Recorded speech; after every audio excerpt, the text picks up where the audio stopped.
Hey, Money Vikings, Money Viking Greg here. Welcome and thank you for joining me once again for all things wealth building, investing, and of course, I like to do a little bit of collectibles in the background just to have some fun, think about different ways to invest, and enjoy life. So, I got a pretty important one today, and I think this one is very, very critical to understand the macro environment in terms of building wealth that we're going to be in for, I would say, at least the next decade, it seems. And this is coming from an article I read today about, it says, America's new economic supercycle. So in this video, I'm going to talk about, I'm going to break this down. I break stuff down, I boil it down pretty quickly into bite-sized chunks. I'm going to break down what the new economic supercycle is supposed to look like, sort of why we're coming out of an old cycle of very low interest rates, and how to invest, how to build wealth, the strategies that we can all use in the new economic supercycle. It's not all bad news, but it's a mixed bag and it's different. So it's going to take some different thinking and it's going to take some different actions in order for us to continue to build wealth, especially those of us in our 20s, 30s, 40s, and early 50s. People on the other end of this are probably doing just fine. The boomers have had a lot of tailwinds at their back for many years with rising housing prices, rising equities, etc., low interest rates on consuming cars and consuming homes and all that kind of stuff. A lot of that's changing, has changed, and will continue to change. I'm going to give you the bottom line up front from my perspective, and this is all my perspective, but please first like and subscribe. Really appreciate it. We are continuing to grow this channel. I'd really like to make this a bigger channel and continue to add value to your life. That's the whole point here, is to provide and deliver and present in a very thoughtful and straightforward manner the ways that we can build wealth in the modern world in the year 2024, 25, and beyond for the next 10, 15, 20 years of our journey through life. So the bottom line up front is that I think if you're in the United States, you are in a very good position. I think that investing in the US is going to continue to be extremely attractive for many reasons. There's a bunch of demographic reasons as well over the next 10, 20, 30 years, but it's going to be a good time to be in the US. It really always has been, but the demographics and our geography and the institutions we have are going to continue to be very strong and resilient is what I do believe in my heart. And I actually believe it's based on facts and trends and the figures. But let's talk about it. So let's get into it. America's new economic supercycle. Lynette Lopez wrote this article. She talks about how we are leaving one long period of expansion, what economists refer to as a supercycle, and entering a very different one. And talks about how the past 15 years, the economy has been characterized by weak demand, and there's been low interest rates as a result to spur growth and demand. And we're in a new era. So let's talk a little bit about that. It says here, I took some quotes out of this article I think are interesting. The world has changed. We are entering an era of higher growth, creeping inflation, and geopolitical instability that will reroute the flow of money around the world. So Money Vikings have talked about this since we've entered the 20s. I've called it the raging 20s. It's kind of a play on words of the roaring 20s. And I think we're in what's called the raging 20s. And it is a time of great change, I think, for humanity in many ways.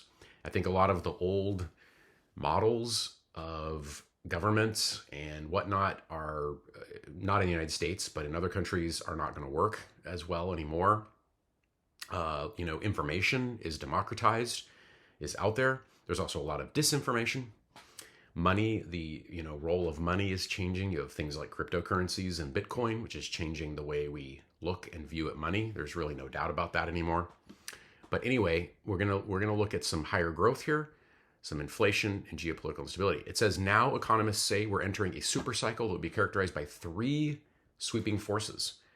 Higher interest rates will reward savers, making it more expensive to take risks. Secondly, geopolitical and economic volatility will generate inflationary effects at times that will flare up. We're all used to that. And the third thing is industrial planning will be increasingly influenced by national security concerns. So countries are going to be dealing with their industrial planning through the lens of their own national security. So many of you know that watch the channel, or I've seen some of our past videos. I talk a lot about like Ray Dalio and his discussion of how empires rise and fall and how we go through these different growth cycles and debt cycles. He specifically talks about debt cycles in countries. We do have pretty high debt at the moment, national debt. And a lot of that is fueled by demographics. So the baby boomers are pretty much retired at this point. Only a few of them left retiring, definitely retiring in the next 1 to 5 years. But millennials and Gen Z are huge and huge consumers. They're in the thick of their consumption years. So that's going to add a lot of growth. We see a lot of that with things like the housing. Real estate is going to continue to go up because we simply cannot build enough of it fast enough where it needs to be to account for the rising demand of millennials and Gen Z. That's just the bottom line.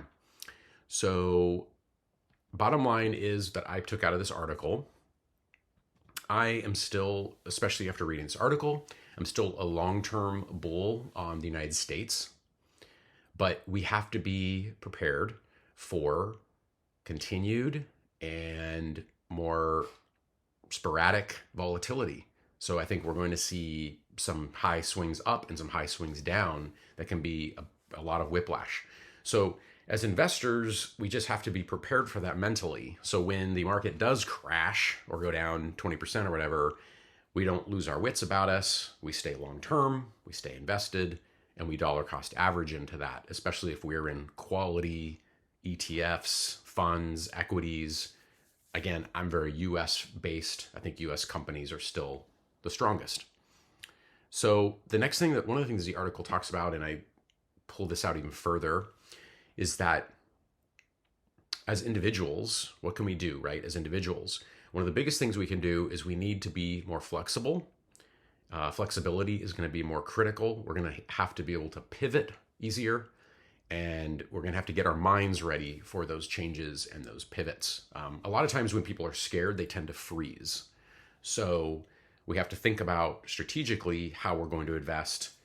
I'm always talking about strategic portfolio diversification, and I think that's going to be as critical as ever. There will be occasional inflation flare-ups as different geopolitical things go on. But the good news is the United States, again, our channel tends to be United States focused, but I know we have some international viewers. But a lot of you, I think, are invested in US equities. So I think you're in a good place with that. That's where I'm going to be. Again, don't give advice, but that's where I'm going to stay. But there are going to be occasional inflation flare-ups. Now, the United States is relatively self-sufficient. There's a lot of resources. There's a lot of natural resources in the United States, and we have friends to the north and the south. So the whole sort of hemisphere here is actually extremely peaceful and is extremely resilient in terms of natural resources. There's going to be some countries in Western Europe, other parts of the world, Africa, they're maybe not quite as able to do that, or the Middle East. So I'm going to stay US equity focused. I think that's still critical, but there will be some inflation flare-ups. So with inflation as well, I'm going to continue what we've talked about on the channel quite a bit at Money Vikings, but we have our inflation defense systems. That is every single way that you can cut costs.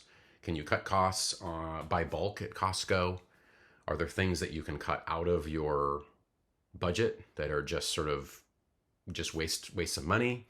Can we be more thoughtful about the big ones in life, like transportation and cars? Americans tend to spend way too much money on vehicles. So can we drive those a little longer?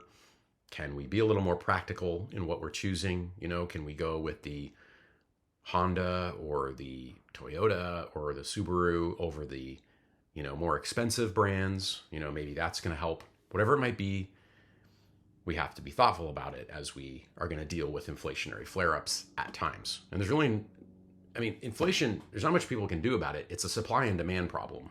So if there's huge amounts of demand, there's not enough supply, the price of things go up, and whoever's selling those things can charge more. Okay. Next thing is strategic growth and diversification. So I'm going to stay in growth sectors and growth stocks over the long run. Again, we're still talking about a time or a super cycle of growth because there is a lot of demand out there. There's a lot of demographic demand, and especially in the United States, which I think is going to be a continuing growth story. And the next thing I would talk about is savers are going to be better rewarded than in the past super cycle, 10, 15 years of very, very low interest rates. I remember time 15, 20 years ago, you go get CDs and you get 3, 4, 5%. And at some point, I remember that just dwindled to almost nothing, where you get 1% in a CD or 1.5%. Who cares? That's ridiculous, right?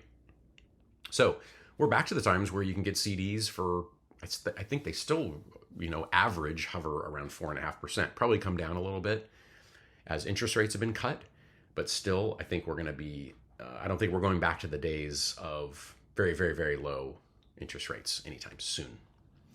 So savers to be rewarded. So to me, that means keep up your automated savings, automated investing, and all that stuff that we're doing. It's all good stuff. It's going to help us in the long run. And as I mentioned before, inflation defense systems, going to continue to keep those up and running. And the other thing in the article is, cheap money is going to be harder to come by. So check out this article. It is, like I said, in Business Insider. It says I'll just read a couple more quotes from here. The pro-risk environment had some earth-shifting consequences. Silicon Valley put the internet on our phones. China blew a massive bubble in its property market. So that was the pro-risk environment, and we're really not in that anymore. It says here the new super cycle puts the economy in a completely new era. And let's go into I like to get stuff down to the bottom line here. Let's see. Even if we do dip to 3.5%, the Fed will be anchored at a higher rate. If the economy were to experience weakness and we have to cut rates, we still don't think that means taking rates back to zero. Those days are over. And yeah, let's see how this thing wraps up here. We talk about the new supercycle will have profound consequences worldwide, upending how and where money is most likely to flow. In China, the debt bubble that formed in the property sector during the previous cycle is sucking cash away from business and households, undermining China's bid to become the world's leading economic superpower. Again, the United States is still far, far, far ahead of China on all fronts. And this is the bottom line here. As the economy evolves, those who adapt will most likely to survive.